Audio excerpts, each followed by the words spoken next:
Assalamualaikum warahmatullahi wabarakatuh. Wadia balad ATE official di mana wae ayana. Alhamdulillah wa syukru ala ni'amillah. Kalayan diwuwuh ku Qobul anu maha agung, dibarengan ku pang ijabah anu maha kawasa, diiring ku kadeudeuh kanyaah Gusti anu maha suci. Urang ayeuna dugi kadangat ayeuna masih keneh tiasa ditepang dangukeun deui dina acara anu matuh kamemet urang sadayana, nyatana dina pagelaran dongeng Sunda jejer carita kasarung kamangsa kalarung. Hatur nuhun, ieu dongeng mangrupikeun buah karyana Kang Ian Aditya di Palihan Rancah Ciamis. Kangge Kang Ian ngahaturkeun rewu nuhun laksa ketik kabingahan. Rehna parantos ngawidian mamang kangge medar ieu dongeng dina kandaga ATE official ieu. Atuh sumangga kanu teu acan subscribe kantun subscribe heula, ngarah langkung pogot sareng langkung sumanget deui ka si mamangna dina enggoning medar ieu dongengna. Nging hilap dilaek di komennya nu saseueur-seueurna. Laina naon, mamang masok bingah gitunya upami maosan komentar-komentar ti para wargi sadayana teh. Atuh ngarah teu nyangkelong tingkana waktos sumangga ayeuna mah urang lajengkeun deui dongeng kasarung anu saterasna. Kumaha salajengna? Sor cikopina, betot simbutna, pagan heula tali kolorna, bisi morosot, merezel, morozol, uzel-uzelan di tengah jalan. Tumpak dung dung tes.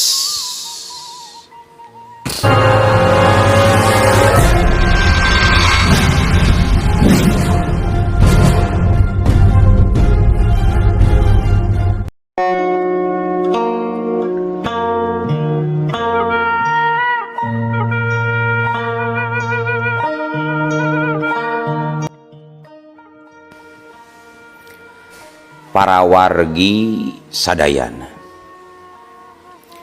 lumpatna Andika jeung Nyi Lasmi kiwari geus anjog ka hiji leuweung gerotan. Leuweung eta geus kasohor minangka leuweung gerot anu loba sasatawan buruanana. Timiti kelenci mencek tur cangehgar jeung sajabana.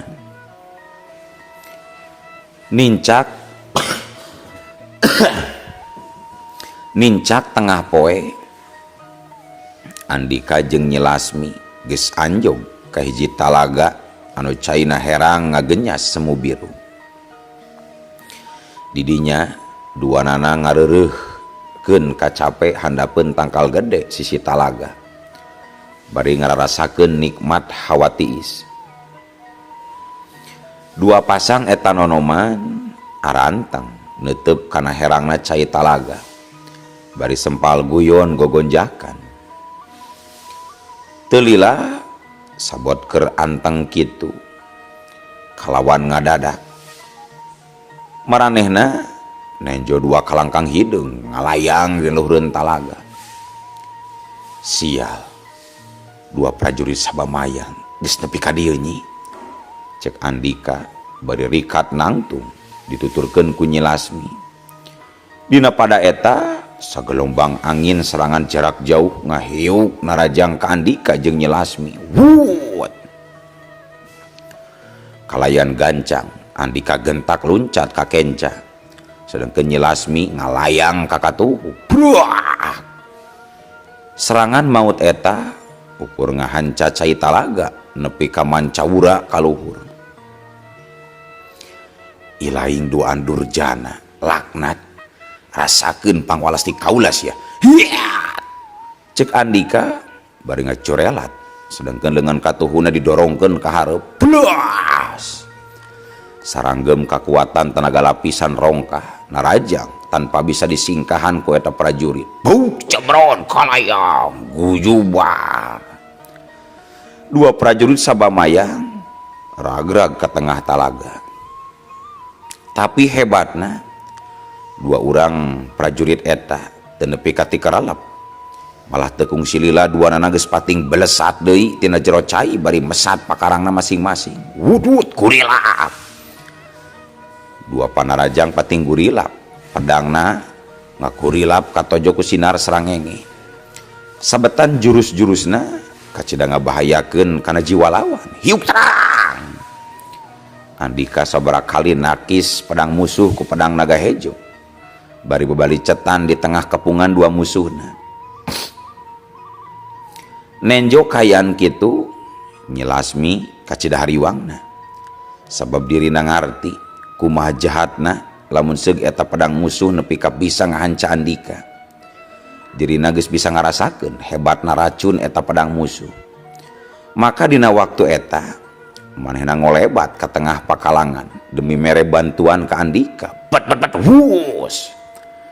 Tajongan Nyi Lasmi ngahiuk ngarah ka salah seorang prajurit. Huk cabrot banggeung gebru. Seorang prajurit ngagebru. Eta prajurit tuluy nambruk keuna ku hanteman jeung tajongan mautna Nyi Lasmi. Sedengkeun saurang deui masih keneh ragot narajang ganas ke Andika. Seret! Sebetan pedangna ngahiuk ngeberung ngarah kana beuheung. Lep! Andika rikat ngeloplos. Sebetan pedang musuh ngeplos ukur liwat luhureun embun-embunan saeutik. Dina waktu eta Andika secara rikat nyabetkeun pedang naga hejo ngarah kana pigeulangan suku lawana. Wut-wut ceras. Prajurit sabamaya ngagoak, awakna ngagaleong ka kenca pas pisan ka pelebah deukeut Nyi Lasmi. Maka kesempatan eta digunakeun sahade-hadena ku Nyi Lasmi. Tiuk cebron deus. Dua peureup teuas Nyi Lasmi tuluy ngahanca beungeut si prajurit nepi ka remukna. Satuluyna kudubra. Eta prajurit tuluy namru bari kokosodan ngalepaskeun nyawa. Sedangkeun prajurit nu saurangna deui luput tina perhatian Andika jeung Nyi Lasmi. Maka dina pada eta prajurit langsung ngacorelat kabur ninggalkeun pakalangan. Bangsat, rek kabur ka mana sih ha? Sentak Nyi Lasmi bari rek ngacorelat mudag. Tapi kekebat lantaran kabur manten dihulag ku Andika. Tahan Nyi, tahan. Leuwih hade urang tuturkeun we eta prajurit ka mana lompatna. Hayu. Mangga ka. Tembal Nyi Lasmi. Saterusna duanana tuluy pating kolebat nuturkeun prajurit sabamayang anu kabur. Pamiarsa sadaya, supados kauninga ngeunaan ngadegna nagri sabamayang jeung munculna manusia iblis anu ngaran Pengging Kalapetong anu sok nyebarkeun kaganasan mangrupa pati jeung panculikan sarta perbudakan. Sabenerna eta beja teges nepi ka para tokoh di Margapura.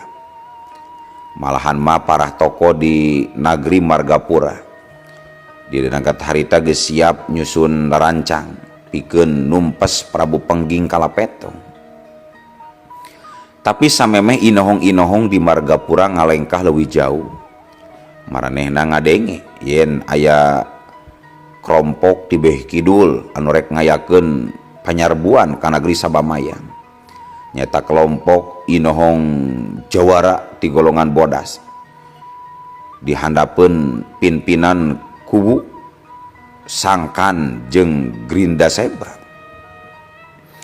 Kusabab eta perkara geus dipiheulaan ku pihak sejen atuh inohong-inohong di Margapura mutuskeun pikeun teu milu campur leuwih jauh heula sarta nalingakeun kumaha kamajuanana sanggeus para tokoh ti kidul turun gunung pikeun nyusup jeung nalungti kaayaan para tokoh di Margapura, pikeun nyusup jeung nalungti kaayaan para inohong di Margapura sapuk nugaskeun Andika pikeun indit ka negeri Sabamayang.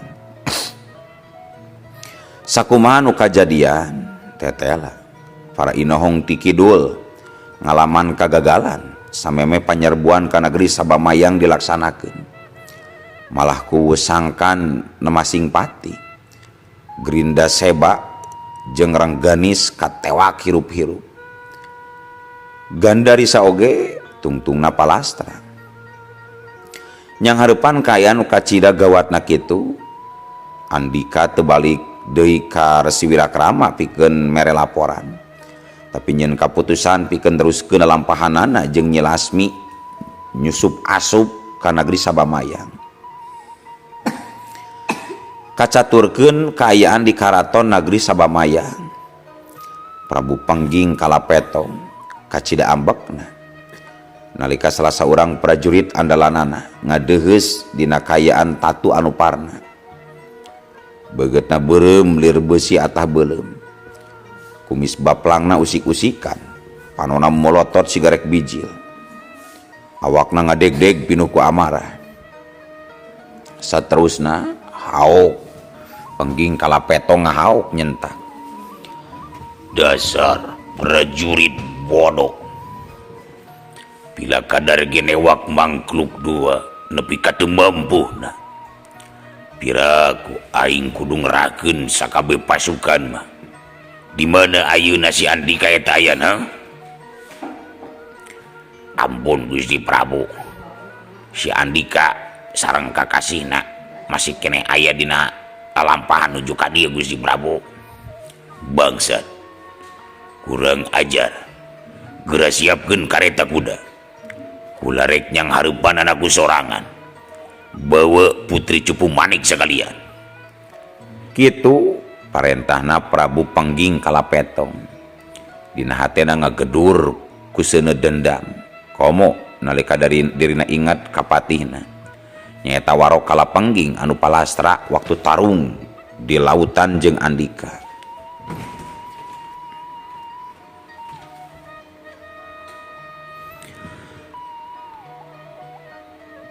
Norobos asup ka kota raja Sabamayang. Pikeun jalma-jalma siga Andika jeung Nyi Lasmi tangtuna lain perkara hese. Tapi nalika anjog ka panto gerbang utama, didinya duanana dihadang ku Rakumba saurang kepala pangawal kota raja. Rakumba saurang lalaki ngora anu boga pangawakan jangkung tur tegep. Mibanda tanaga bedas luar biasa kawas badak jeung tanaga cero anu cukup bisa diandalkeun. Manehna menang latihan langsung ti Prabu Pengging salila sabaraha bulan sampai diangkat jadi kepala pangawal kapercayaanana. Kusabab menang kepercayaan nu sakitu gedena sarta jasana cukup loba, Rakumba jadi sombong. Sabaraha kali kalakuan pengisna malah ngalawihan pamingpinna sorangan. Komo nalika nyang hareupan Andika jeung Nyi Lasmi anu karek jol pisan datang. Si Rakumba langsung nembongkeun sifat sombong jeung bengisna. Hei, ilaing duan. Sigana hayang tere-tere pae. Nepi ka kumaha wani datang ka kota raja Sabamayang deuleu. Leuwih hade ilaing indit ti dieu. Sameme kula leungit kasabaran sajuring. Sentak Rakumba sombong nakal. Kisanak cek Andika, kajahatan anu dipigawe ku Raja Kisanak geus liwati wates. Kula nyaho Kisanak ngalakukeun ieu. Punten, kula nyaho Kisanak ngalakukeun ieu lantaran kapaksa alatan diancam. Ayeuna geus waktuna kadoliman Raja Kisanak ditumpes. Kukituna leuwih hade Kisanak milu jeung kami demi katentreman hirup balarea. Dasar edan, sentak Rakumba. Mana tuluy malik kadua pangawal gerbang bari pok ngomong. gancang pateni ieu buat ieu dua budak ngoredan ieu gancang pateni. Saterusna Gua jeleng dua pangawal gentak luncat bari nyabetkeun bedogna masing-masing ka Andika jeung Nyi Lasmi. Maka dina detik eta keneh buk tras. Rakumba nu tadina nganggap enteng ka Andika jeung Nyi Lasmi jadi kaget sarta buru-buru malik waktu ngadenge sorang ngagoak cukup tarik. Dua pangawal nu tadi diparentah pikeun mateni Andika marental ka tukang tulina lambruk dina kayaan dada remuk sedangkeun tina sungutna ngabulahi getih. Kumaha? Tanya Andika. Kisanak milujeng kami numpes manusia-manusia iblis atau hayang ditumpes akun. Bangsat hina ilai ngandalkeun kapintaran naon nepi ka wani ngomong gitu sajuring. Sentak Rakumba ambek di barungku ngalayang tina luhur tonggong kuda siga manuk hiber. Curel ajeleng Keuneng sukuna nyeleber ngarah kana tarang Andika. Wus Seranganana nimbulkeun angin anu cukup tarik. Dasar manusia bodoh, rek diberi kebebasan malah menta dikubur. Cek Nyi Lasmi bari mere isyarat ka Andika. Andika buru-buru ngelok serta ngulinkeun leungeunna. Maka plos serangan Rakumba ngahanca angin. Satuluyna seret-seret gancangna gerakan jurus Andika nepi ka kepala pangawal kota raja eta teu percaya yen pigelangan suku katuhuna geus aya dina cekelan dua leungeun lawan. sekepep Rakumba nongtak sukuna pikeun hayang bisa bebas dina cangkraman musuh. Barang jeung kitu pereup leungeun katuhuna dihantemkeun ka hareup pikeun ngagebug kuda tunggangan Andika. Tapi sagala anu dipigawe ku kapala pangawal eta gagal lantaran Andika kalayan kacida gancangna mutarkeun pigelangan sukuna. wut Dina waktu eta Rakumba ngarasa awakna diayunkeun ka hareup. Satekah pola Rakumba nyobaan jungkir balik sangkan teu ragrag. Tapi kanyataanana malah jadi leuwih parah. Awakna ngahantem taneuh kalawan tarik leungeun kencana oge remuk dina bagian siku. brukrak eulah Rakumba ngagoak. Kapala pangawal eta ganjang jung nangtung deui sanajan beungeutna eces katingali keur nahan kanyari nu pohara. Jeleng harita Andika luncat tina tonggong kudana sedangkan Rakumba gentak nyerang deui. Dina danget eta Rakumba ngagunakeun jurus-jurusna cukup cepet samalah saking ku cepetna teu kanyahoan duka iraha si kapala pangawal ngagerakeun leungeunna kusabab ujug-ujug mahena geus mesat bedogna. wududush Barang jeung kitu genep pangawal gerbang nu aya di dinya buru-buru oge ngaluarkeun pakarangna masing-masing pikeun ngepung Andika. Wayahna nyi sangareupan eta genep urang pangawal akang rek ngawarasi Rakumba, cek Andika ka Nyi Lasmi. Sementara harita Nyi Lasmi gentak ngalayang ka hareupeun genep pangawal. Kula nyaho, ilaing kabeh sabenerna pamuda-pamuda hade. Leuwih hade, ilaing mending tobat serta balik ka imah masing-masing. Kula janji bakal ngahampura ka ilaing genepan. Ngadenge kitu, genep urang pangawal nageri Sabamayang ukur nyengir nyapelekeun kana panggeuing ti Nyi Lasmi. Sedangkeun maranehna sararea canyahoun kumaha hebatna Nyi Lasmi. Salah saurang ti antara genep pangawal maju bari nunjuk.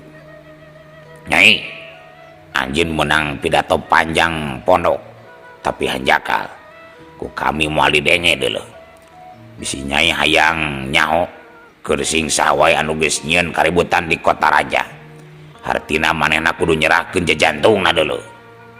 Cek eta prajurit bari genepanana rikat ningker jeung narajang ka Nyi Lasmi. Wudud Genep bedog pating saleber ti unggal madhab. Sementara Nyi Lasmi tanpa ngarobah posisina enteng nakar ngagunakeun jurus salapan naga nyusup mega. Wutiu jemron daplak trak ceras. dua pangawal karaton kagebug langsung ngagorowok nahan kanyeri, sedangkan baturna anu dua deui ngajerit barinya kelan deui ceuli barinya kelan daun ceulina alatan soeh kasabat. Sementara dua orang prajurit deuna ngagoler teu walakaya tarangna katenjeur remuk kakeunaan ku hanteman jurus Nyi Lasmi. Dina waktu sagebragan opat urang pangawal geus ngajeng jehe teu bisa hudang deui. Saterusna dua urang deuna laju narajang ka Nyi Lasmi. Badogna pating hariuk garang sigarek nyacad. Hut hiat hiat. Nyi Lasmi gentak nyingcat plos. Dua pangawal nu nyerang ka Nyi Lasmi nasibna teu jauh beda jeung baturna. Ku teungeulan leungeun kosongna wanoja geulis hideung santen eta ngahantam dua pangawal. Buk cabrot kadubrak. Seorang pangawal negeri Sabamayang nepi ka mecelang tuluy nambruk. Tulang igana remuk, sungutna hancur. Sedangkan seorang nadeuna nyangsang dina tembok gerbang bari letahna meletet bari letahna ngelel kakeunaan ku teunggeulan leungeun kenca Nyi Lasmi anu geus motongkeun tulang beuheungna. Sementara tarung antara Rakumba jeung Andika eces berat sabelah. Kulantaran sakumaha hebatna oge ilmu pangaweruh anu dipibanda ku kapala pangawal kota raja. Tetep teu mampu nandingan kasakten Andika. Danget harita Rakumba kadeseh nepi ka akhirna nyang saya. Andika ngeureunkeun seranganana bari pok ngomong. Rakumba, ilaing sorangan geus milih jalan ieu. Jadi wayahna mun ayeuna kudu ngarasakeun pahitna. Kumaha? Na masih keneh moal rek bebalik pikir jeung tobat. Rakumba muralang bari tuluy nyidu. Ciduna campur jeung getih. Dina waktu eta dengan katuhuna nu masih nyekel keneh bedog laju narajang deui ka Andika. Tiuk corelat. Andika rikat ngacorelat ka sisi kenca bari kukulutus. Dasar manusia teu nyaho diuntung. Ilai ngahaja neangan cilaka pikeun diri sorangan. Cek Andika dibarungku ngajorelat ka sisi kenca. Barang jeung leungeun katuhuna neunggel pigelangan leungeun Rakumba hiuk krek. Rakumba ngagoak, tulang leungeun katuhuna remuk, bedogna meceleng. Saterusna bedog Rakumba gancang disambar ku Andika hiukap. Sanggeus dicekel, Andika kebat nyabatkeun bedogna kana beuheung Rakumba. Ceras. Rakumba ngajerit, awakna tuluy rubuh, getih nyebrot tina beuheungna. Kalayan teu butuh waktu lila, Rakumba palastra. Menjo kayaan kitu pikeun Nyi Lasmi teu burung manehna jadi ngabirigidig oge saking ku paurna. Komo nalika Andika katempo ngajambak buuk Rakumba bari terus beuheungna nu geus sapate dijingjing.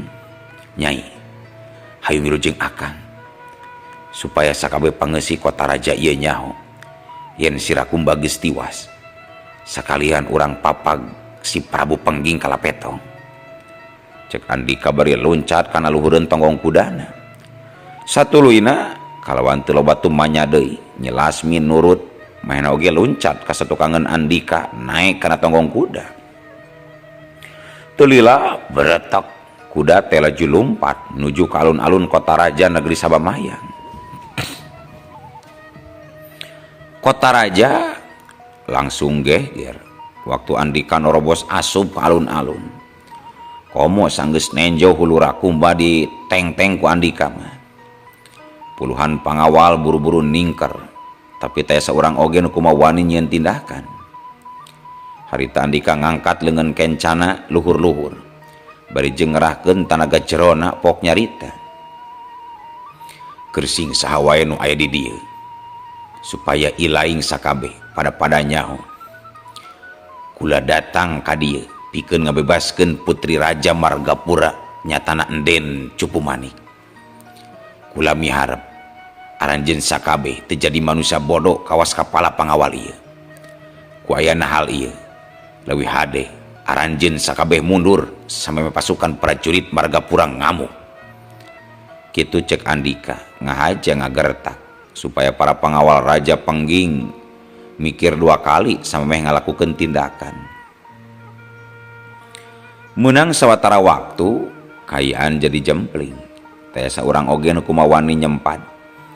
Satulina Andika teruskeun deui omonganana. Gancang, bejakeun di mana nyumputna Prabu Pengging Kalapetong. Atawa nasib iling sakabe bakal kawas kieu. Ancam Andika bari ngancungkeun hulu Sirakumba. Kisanak, Sang Prabu teu nyumput. Hayu tuturkeun kami supaya Gancang patepung jeung Sang Prabu. Tembal saurang prajurit. Andika mencerong ka eta prajurit. Sanggeus ngarasa yakin, satuluyna Andika laju indit ka istana negeri Sabamayang. Kacaturkeun di karaton Sabamayang, sakumaha nu geus diguar samemena. Prabu Pengging Kalapetong menang warta ti salah saurang pangawalna yen Andika geus aya di kota raja. Atuh pugowe harita Prabu Kalapetong kacida ambekna.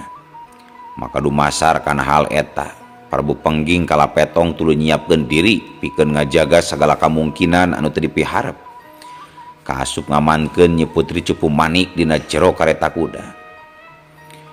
Dina waktu harita Andika jeung Nyi Lasmi katut pangawal kerajaan kaburu manten datang.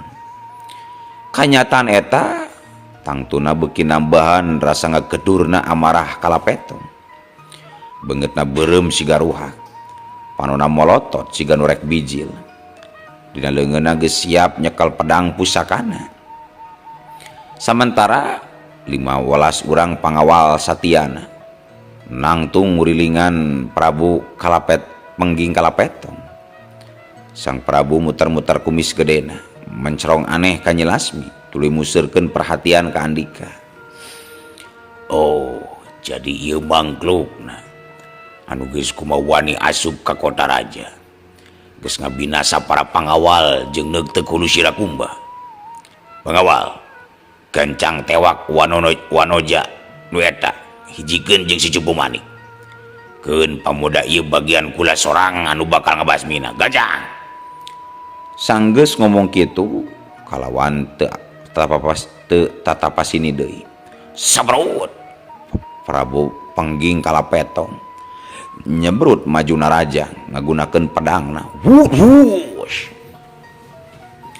Andika kacida kagetna waktu ngarasa samberan angin jeung cahaya hideung kaluar tina pedang Sang Prabu cukup ngageterkeun bulu punduk. Tapi Andika cukup ngamaklum karena kasakten jeung tanaga jero musuhna anu kawilang luhur. Bet-bet-los jurelan. Menang sabaraha kali gerakan lincah Andika hasil nyingkahan panerjang lawan. Dina waktu nu sarua 15 pangawal kelas 1 narajang ke arah Nyi Lasmi. Maka dangat eta keneh tarung sengit lumangsung. Tapi kahebatan Nyi Lasmi tetela lain ukur carita. Sabab ngan ukur ku ngabeakeun genep jurus teh seorang oge di antara pangawal anu bisa keneh nangtung. Sakabehna pating jarungkal dina kayaan tatunuparna. Nyaksian kejadian kitu pikeun sakumna prajurit nagri Sabamayang. Tangtuna maranehna mikir 2 kali lamun kudu nekad ngepung Andika jeung Nyi Lasmi. Kulantaran dina pikiranna masing-masing yakin yen 2 urang jawara eta pasti manusia linuhung, luhung ku ilmu jembar ku pangabisa. Makana dangat harita para prajurit Sabamayang ukur lalajo. Kiwari perhatian sakabeh jalma museur ka Andika anu keur tarung ngalawan Prabu Pengging Kalapetong. Sabenarna Prabu Pengging Kalapetong ngarasa kaget waktu nenjo 15 pangawalna nalambru ngan ukur ku Nyi Lasmi sorangan. Rasa was-wasna beuki kuat dina hatena nalika nyaho yen pamuda anu keur sanghareupanana mibanda kasaktian luar biasa. Serangan pedang pusaka Prabu Pengging Kalapetong memang katempo liar jeung lincah lir hujan silantang. Pating saleber silih susul ti unggal juru. Tapi kehebatan Andika najan dicacar di tiap madhab. Panarajang pedang Prabu Pengging kalapetong teu setik oge bisa noel awak Andika. Komo nepi kana tuan awak nama jajauhaneun pisan. Huti utang cerijeg. Prabu Kalapengging ngacarijeg nalika pedangna bentrok jeung pedang naga hejo Andika.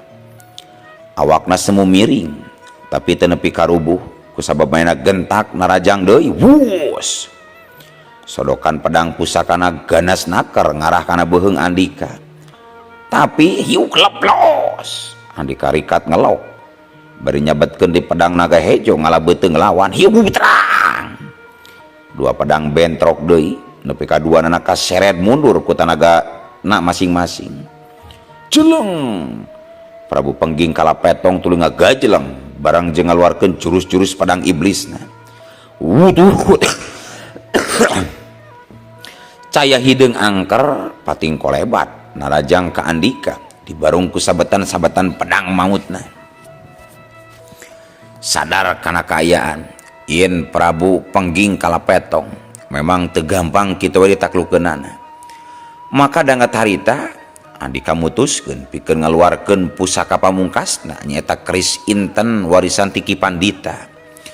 Hutiu kolebata. Saberkas cahaya bodas siga kingkilaban ngolepat nyilaukeun kana mata bareng jeung ngababadag keris inten ngahanca pedang pusaka Prabu Pengging kalapetong nepi ka semplak jadi dua bagian. Sakedapan Sang Prabu ukur colokok nalika nyaksian pedangna semplak. Salila hirupna can kungsi manehna nenjo pakarang aneh anu bisa mancarkeun cahaya sangar siga kitu. Nenjo pakarang andalanna musnah beungeut Prabu Pengging kalapetong langsung pias.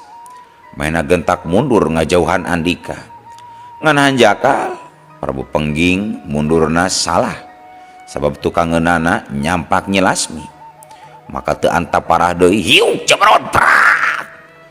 tenggelan Nyi Lasmi nyayang kana babatok Prabu Kalapengging pisan nepi ka pejahna. Sapada harita Prabu Pengging kalapetong tuluy roboh mandi getih tanpa bisa hojah deui. Riwayat hirupna tamat dina kaayaan anu pikawatireun. Saenggeus tiwasna Prabu Pengging kalapetong tina jero kareta kuda luncat saurang wanoja make papakean sing sarwa biru. Bukna panjang ngarumbai katiup ku angin, kulitna koneng langsat, halisna ngajeler paeh, irungna kuwungkung, irungna bangir, bibirna ipis tur beureum saulas.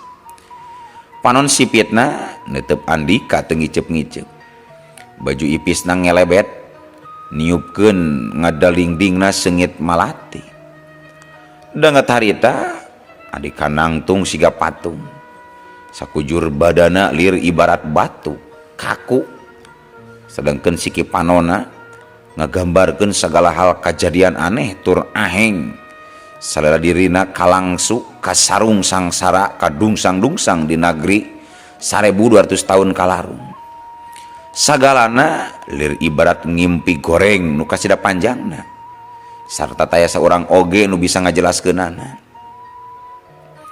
Ngahiukna angin ti puncrut gunung lir ibarat sapuan mantra ngumpulkeun lelembutanana mulihkeun pangacianana nyadarkeun diri tina pangaruh dunia gaib anu teu pernah kahontal ku akal manusia biasa. Kebeg Andika ngarenjag nalika ngadenge aya sora awewe ngagerewan ka dirina. Kang Andika. Bari luak liuk siga jalma linglung Andika rutret neangan Nyi Lasmi. Tapi nyatana sagarupana geus robah. Nyi Lasmi leungit tanpa lebih ilang tanpa karana. Kitu deui kareta kuda tempatna Enden Putri Cupu Manik katut nagri Sabamayang serta Prabu Pengging kalapetong jeung bala tentarana kabeh sirna ngiles leungit. kiwari Andika geus balik deui ka alam asalna, alam dunia nu tadi aya dina hiji kerajaan dumadakan robah jadi hiji palataran puncurut gunung, tempat manehna ngareureuh sabaraha waktu ka tukang sameh dirina ragrag kana jungkrang anu lungkawing. Danget harita sora nu ngagerowan kadenge deui, Andika, ya abdi rini Kang, ya abdi rini Kang. kitu pokna eta awewe teu jauh ti tepatan nangtung. Sanggeus ngadenge kitu barang dilieuk ana gebeg deh. Andika kacida ngagebegna sabab anu ngagerowanana tetelan Neng Rini. Sacara sapuantan Andika nembalan bari tuluy ngarangkul kawanoja nu salelea diteangan ku dirina alatan leungit nalika keur naek gunung. Rini, ieu akang Neng, kamana we atuh nyai teh. Akang mah geus bingung maluruh nyai nepi ka ragrag kana dasar jungkrang. Kitu cek Andika bari sirih rangkul jeung Neng Rini nu jadi kabogohna. Pamiarsa sadayana sapertos nu kauninga ti saanggalna yen Andika kasarung ka mangsa kalarung teh satos dirina ragrag kana jungkrang nalika nuju naik gunung. Salesna ragragna eta waktu Andika nuju maluruh Neng Rini kusabab leungit di hiji palataran tempat pangreurehan. Di tempat eta Andika kasarean, tapi nalika hudang Andika kacida kagetna kusabab Neng Rini nu tadi aya sagigireunana tos teu aya di tempatna. Nyati harita Andika teras maluruh Neng Rini ka tiap tempat dugi ka akhirna Andika murag kana jungkrang. Pangumbaraan Andika sapertos nutos diguar salami di negeri 1200 tahun kalarung. Dina enggoning maluruh Nyi Putri Cupu Manik tetela ukur siloka. Sedangkeun kanyataan nu salaresna Putri Cupu Manik teh jelemaan Neng Rini anu disumputkeun ku makhluk gaib panghuni gunung eta. Atuh kukitu kukieuna tamat pamiarsanya. Sakitu nu kapihatur rupina lalakon kasarung urang tutup ku kembang pinetik sinebaran sari tutup lawang sigotaka. Bobos sapanon carang sapakan hapunten nu kasuhun bilih dina jujutan ieu dongeng teu tiasa nyugemakeun. Tamat. Atuh kukituna mamang sajamit mungkur amit mundur ti payuneun para wargi sadayana. Hayu ah. Assalamualaikum warahmatullahi wabarakatuh.